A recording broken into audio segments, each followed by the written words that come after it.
Cynthia Cooper stared at her computer screen, the glow illuminating her face in the dark office. 2:47 a.m. Everyone had gone home hours ago. Even the security guards had stopped checking why the VP of Internal Audit was still there, night after night. Door closed, blinds drawn.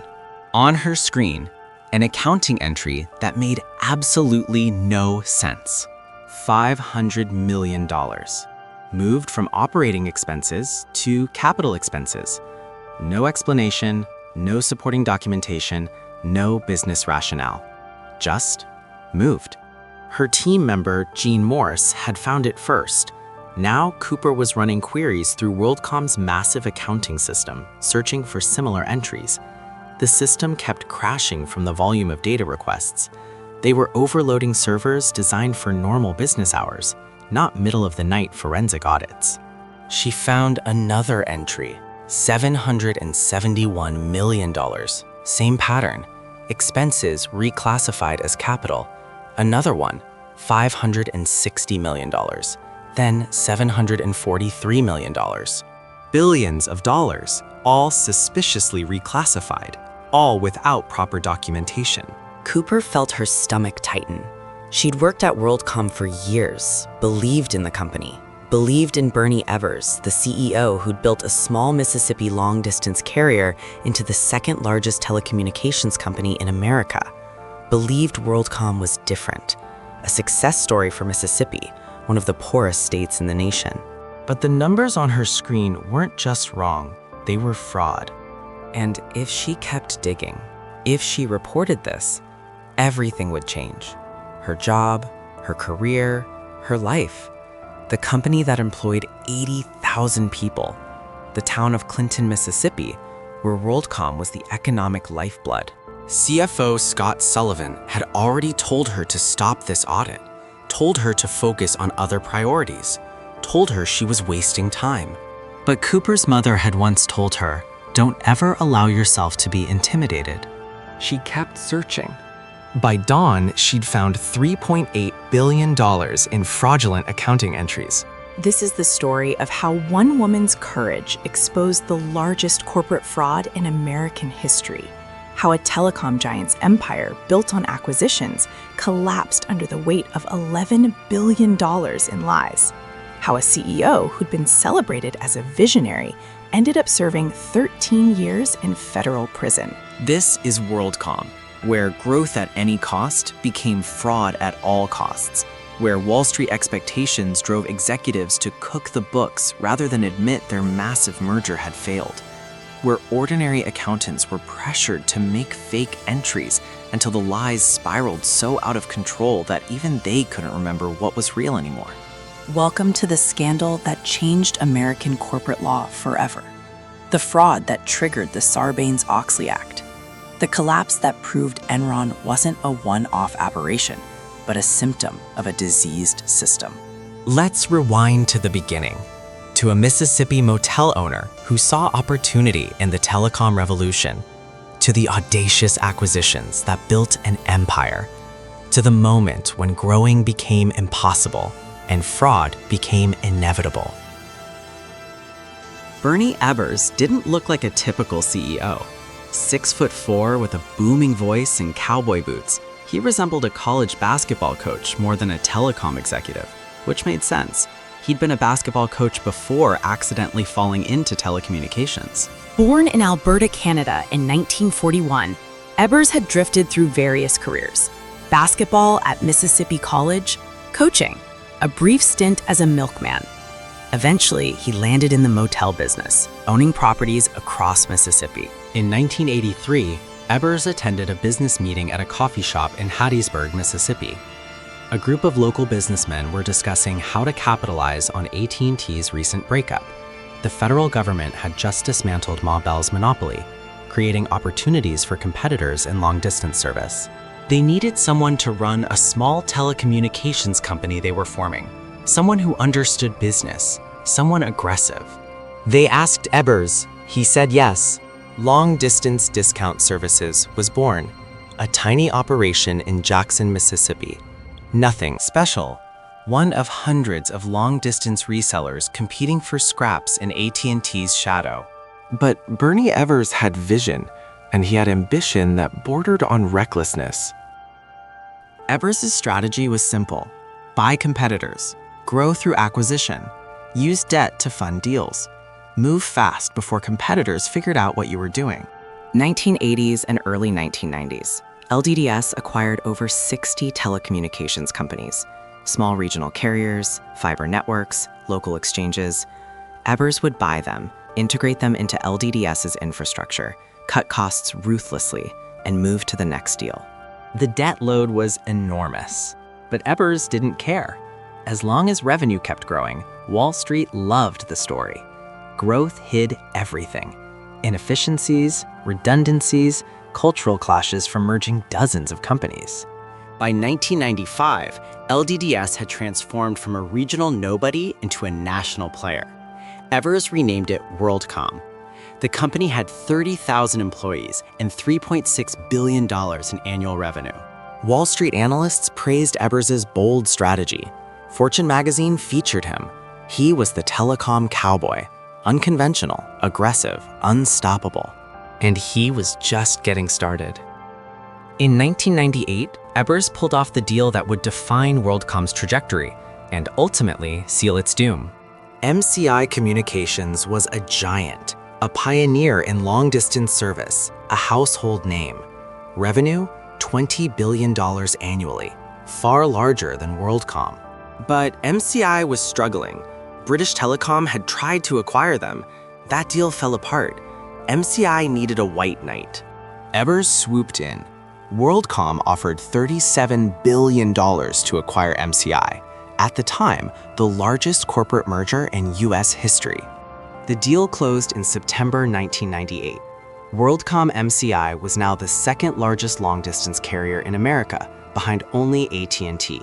77,000 employees, operations in 65 countries, $30 billion in annual revenue.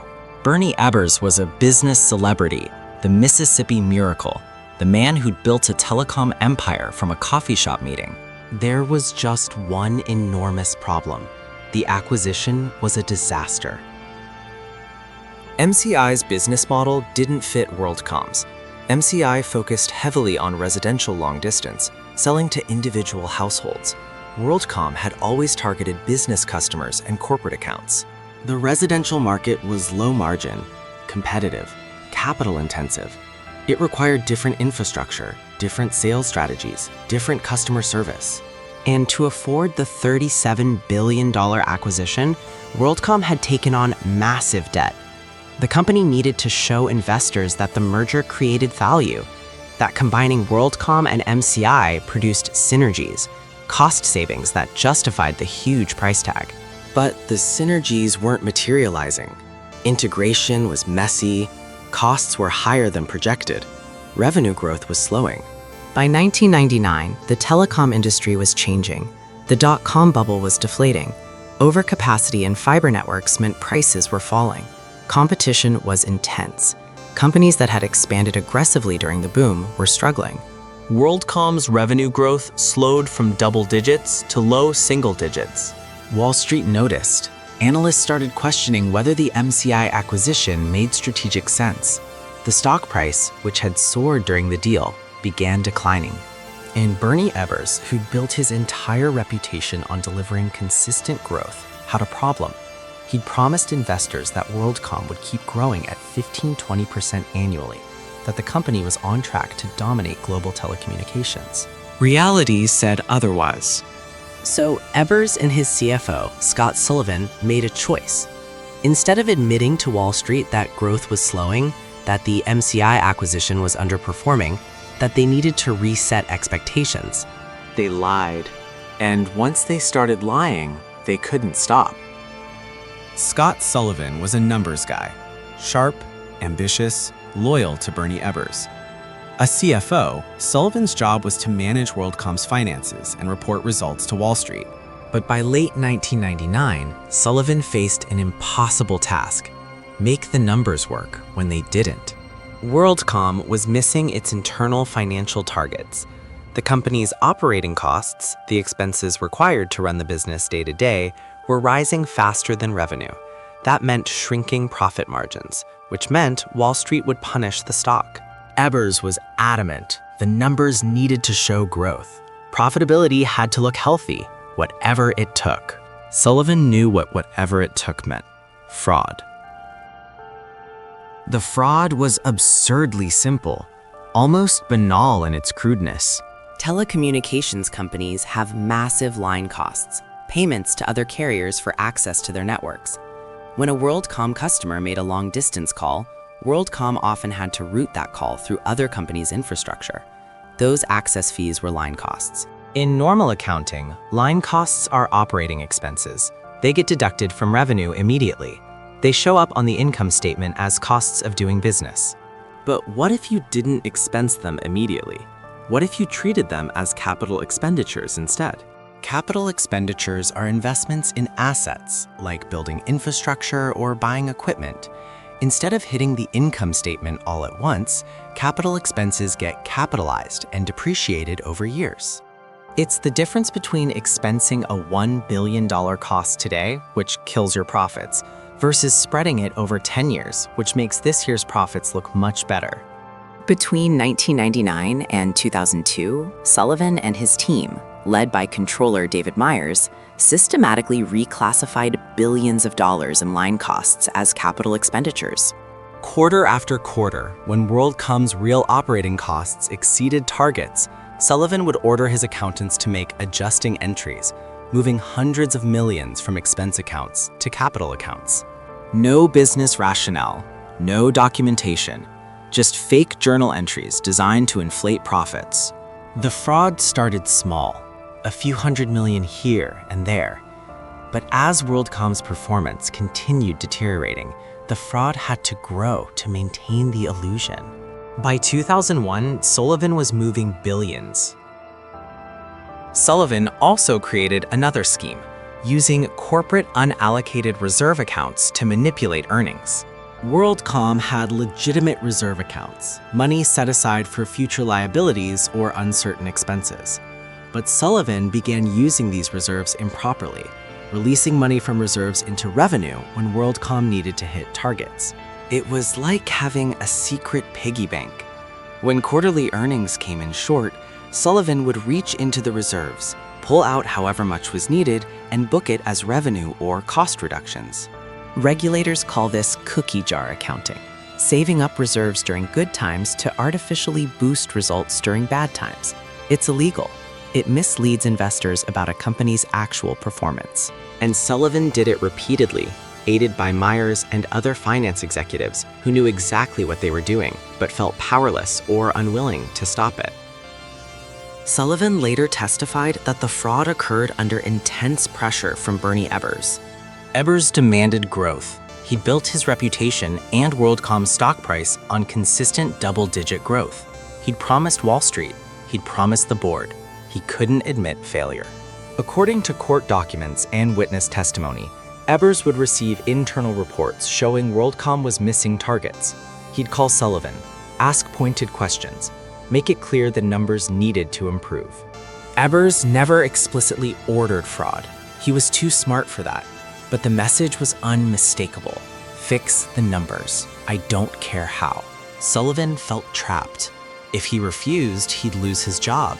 If he admitted to the board that WorldCom was underperforming, Ebbers would blame him. So Sullivan made the fraudulent entries, telling himself it was temporary, that WorldCom would turn around, that next quarter, the real numbers would improve and they could stop lying. Next quarter never came. Arthur Andersen, yes, the same firm that audited Enron, was WorldCom's external auditor. Andersen gave clean audit opinions on WorldCom's financial statements for years, even as billions in fraud accumulated. They examined WorldCom's books. They tested controls. They asked questions. And they missed or ignored massive red flags. Why? Andersen made millions in fees from WorldCom. The company was a prized client. Challenging management too aggressively risked losing the account. Also, the fraud was executed through journal entries buried in WorldCom's massive accounting systems. With 80,000 employees and operations worldwide, WorldCom generated millions of transactions. Finding suspicious entries required forensic investigation, not typical audit procedures. But that's not an excuse. Anderson's job was to verify that WorldCom's financials were accurate. They failed spectacularly. In fact, Anderson audited WorldCom's 2001 financials when Sullivan had already moved billions fraudulently and issued an unqualified opinion stating the books were clean. By early 2002, the fraud totaled over $9 billion, and nobody outside WorldCom's top financial leadership knew. Not the board, not investors, not analysts, not regulators. Until one persistent internal auditor decided to look where she wasn't supposed to. Cynthia Cooper hadn't planned to be a hero. She was just doing her job. Raised in Clinton, Mississippi, the same town where WorldCom had its headquarters, Cooper was proud of the company. It was Mississippi's only Fortune 500 company, a Cinderella story that brought prestige and jobs to one of America's poorest states. Cooper had worked at WorldCom for years, rising to Vice President of Internal Audit. Her team's job: assess risks, review processes, ensure compliance, routine corporate oversight. In early 2002, one of Cooper's colleagues mentioned something odd.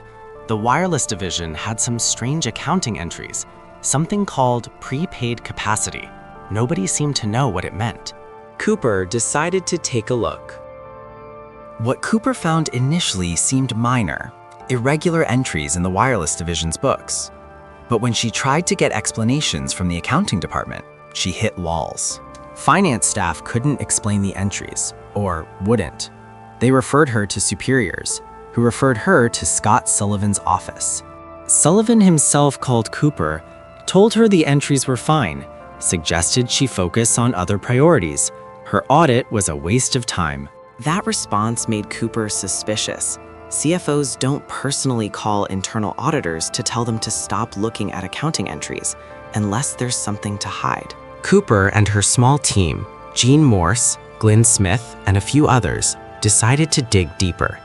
But they had to be careful. If Sullivan knew they were investigating, he could block access to records or fire them. So they worked at night. Starting in late May 2002, Cooper's team began coming into the office after hours. They'd arrive around 7 p.m. after most employees had left, work until 2 or 3 a.m., running database queries, pulling journal entries, analyzing patterns. They were crashing WorldCom's accounting systems with their data requests. IT staff noticed but didn't report it. Cooper had quietly enlisted their help, explaining she needed off-hours access to run intensive audits. Gene Morse, one of Cooper's auditors, spent weeks combing through billions of transactions. He found the $500 million entry first, then kept searching, found more and more. Cooper cross-referenced the entries with supporting documentation. There was none. She checked with operational managers to see if these capital investments corresponded to actual projects. They didn't. She compared WorldCom's capitalization rates to industry peers. WorldCom was capitalizing a far higher percentage of costs than competitors, a massive red flag. By June, the team had uncovered $3.8 billion in fraudulent capital expenditure entries between 2001 and Q1 2002. It was fraud. Clear, indisputable fraud. Cooper needed one more piece: admission from someone in finance that these entries were improper. On June 17, 2002, Cooper went directly to Controller David Myers, Scott Sullivan's right hand, the man who'd actually made many of the fraudulent entries. Cooper confronted him with the evidence, showed him the massive unexplained capitalizations, asked for justification. Myers confessed. He admitted the entries weren't supported, admitted they violated generally accepted accounting principles, GAAP, admitted he'd made them under pressure from Sullivan. His wife later told the Wall Street Journal that Myers felt relief confessing to Cooper. He'd been living with the guilt for years, knowing what he was doing was wrong, but unable to stop. Cooper now had everything she needed: evidence, confession, billions in fraud.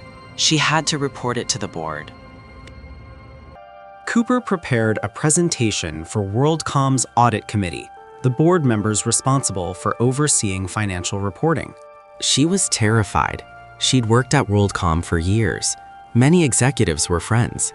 Bernie Ebbers, though he'd resigned as CEO 3 months earlier under pressure from the board, was a Clinton legend. And she was about to blow up the company.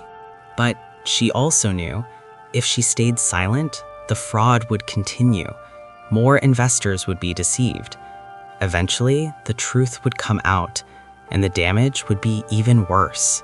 Cooper presented her findings to Max Bobbitt, chairman of the audit committee, showed him the fraudulent entries, explained how billions had been improperly capitalized. Bobbitt was stunned. He immediately convened an emergency board meeting. The board gave Sullivan 1 weekend to explain, provide justification for the accounting entries, prove they were legitimate. Sullivan tried. He prepared a memo defending the capitalizations, claimed they fell within accounting guidelines. The board read his explanation, didn't buy it. On Monday, June 24, 2002, the board demanded Sullivan's resignation.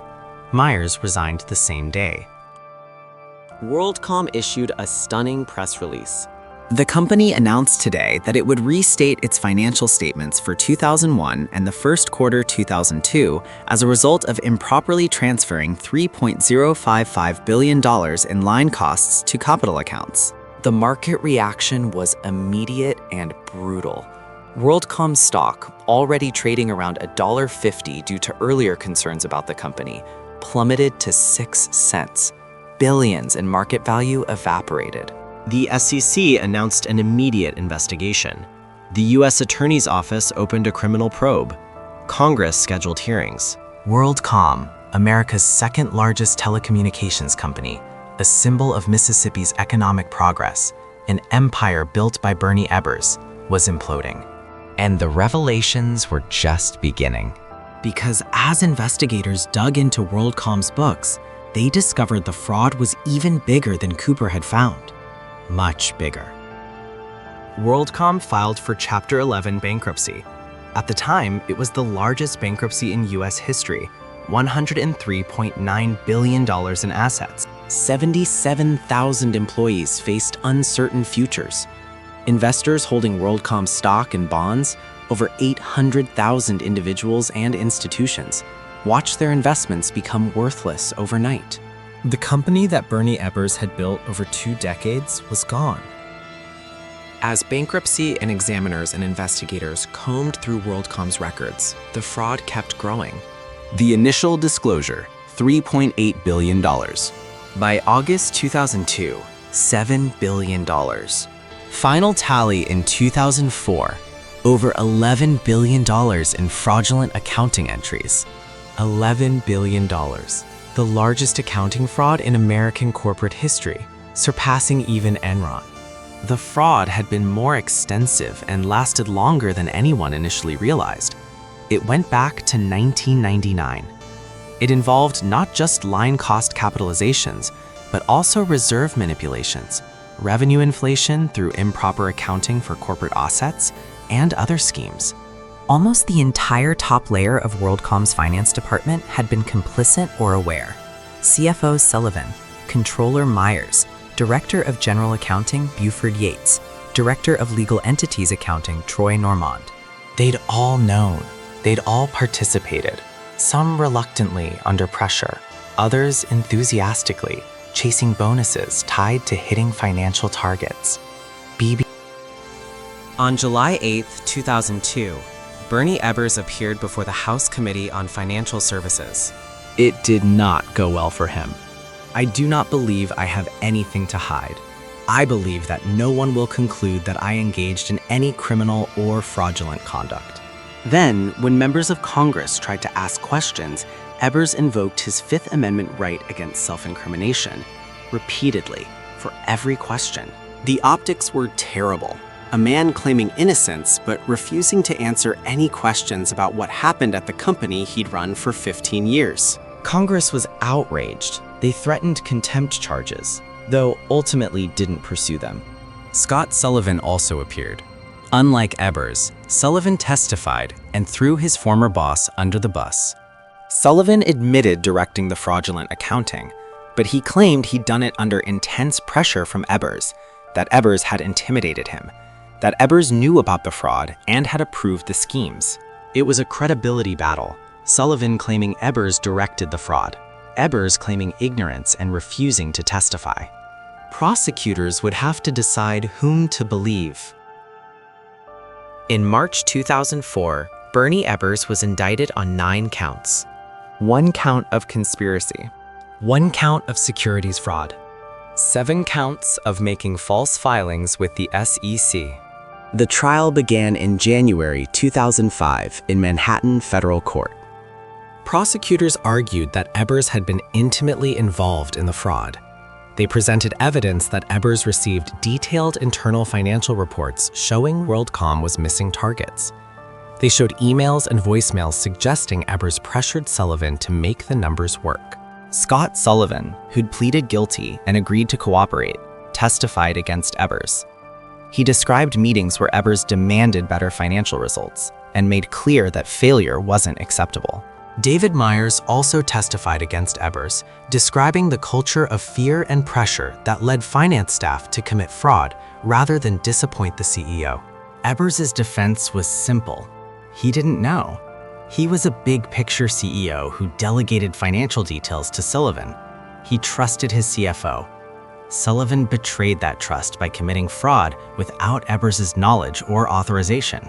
It was the hands-off CEO defense. Ebbers claimed he was focused on strategy and operations, not accounting minutiae. March 15, 2005. After 8 days of deliberation, the jury returned its verdict. Guilty on all 9 counts. The courtroom was silent. Ebbers showed no emotion. His wife sobbed. Sentencing came in July 2005. Judge Barbara Jones imposed a devastating sentence. 25 years in federal prison. Ebbers was 63 years old. A 25-year sentence was effectively a life sentence. He'd be 88 before release, assuming he lived that long and received no sentence reductions. Judge Jones was blunt in her reasoning. I find a sentence of 25 years is appropriate. Although I recognize this sentence may be considered harsh by some, I find that it is not disproportionate to the scope of the fraud. She noted that Ebbers had destroyed lives. Thousands of employees lost jobs. Investors lost billions. Retirees lost their savings. And Ebbers, even after conviction, showed no remorse, no acceptance of responsibility. He maintained his innocence throughout. Scott Sullivan, who cooperated extensively, received a 5-year sentence, a fraction of Ebbers' time. David Myers received 1 year and a day. Other finance executives received sentences ranging from probation to a few years in prison. The disparity sent a message: cooperate early, show remorse, help prosecutors, and you'll be treated leniently. Fight and lose, and face the maximum penalty.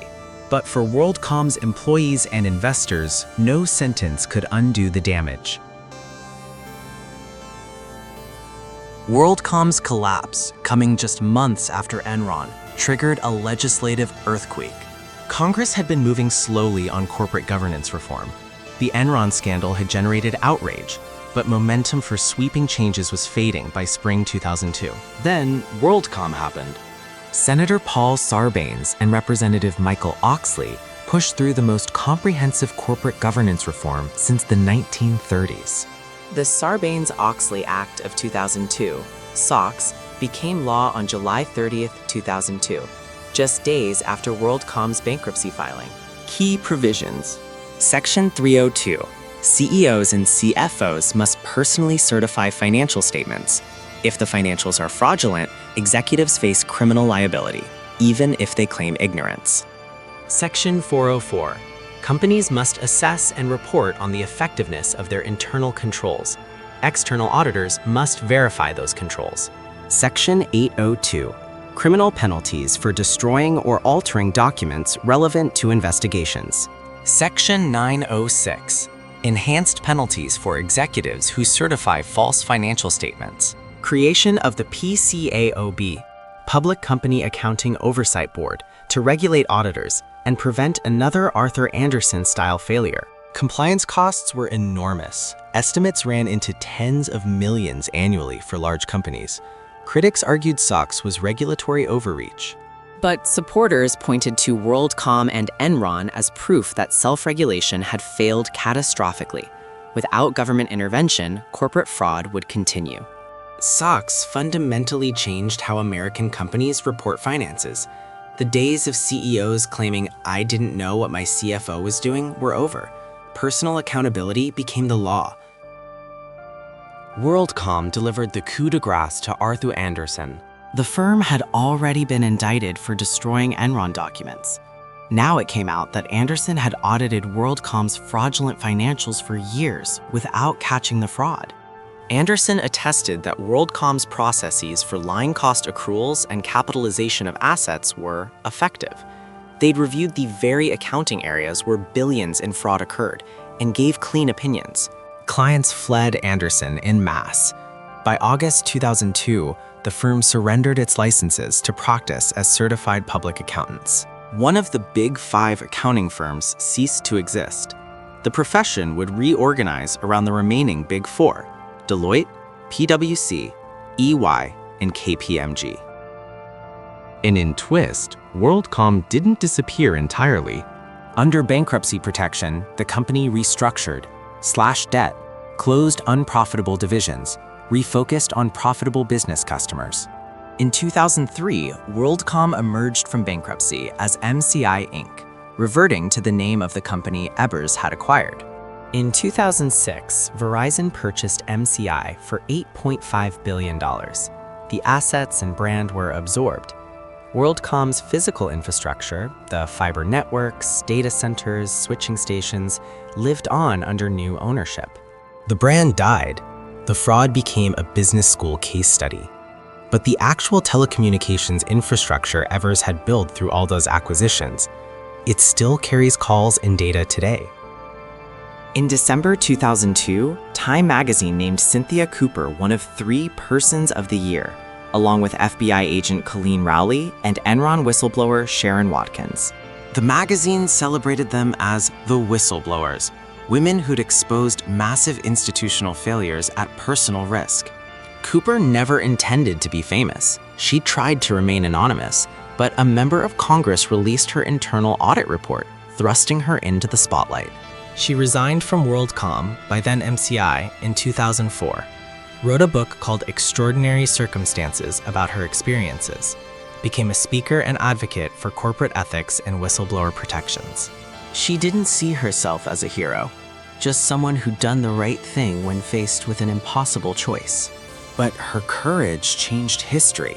Without Cooper's investigation, WorldCom's fraud might have continued for months or years. The eventual collapse would have been even worse. Ebbers began his sentence at FCI Oakdale in Louisiana, later transferred to FCI Pollock, a low-security federal prison. He maintained his innocence for years, appealed repeatedly. All appeals were denied. In December 2019, after serving 13 years, Ebbers was granted compassionate release. He was 78, in declining health with advanced dementia. He'd lost everything. His fortune, worth over $1 billion at WorldCom's peak, was gone. He'd been forced to give up homes, a yacht, a lumber company, golf courses, thousands of acres of land. His wife was left with approximately $50,000 in known assets after settling with creditors. Ebbers died on February 2, 2020, at age 78, just over a month after his release. His obituaries were unsparing.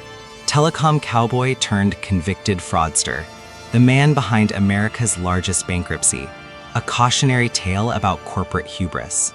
But the real question, the one that still haunts corporate America, is how it happened. How did an $11 billion fraud go undetected for years?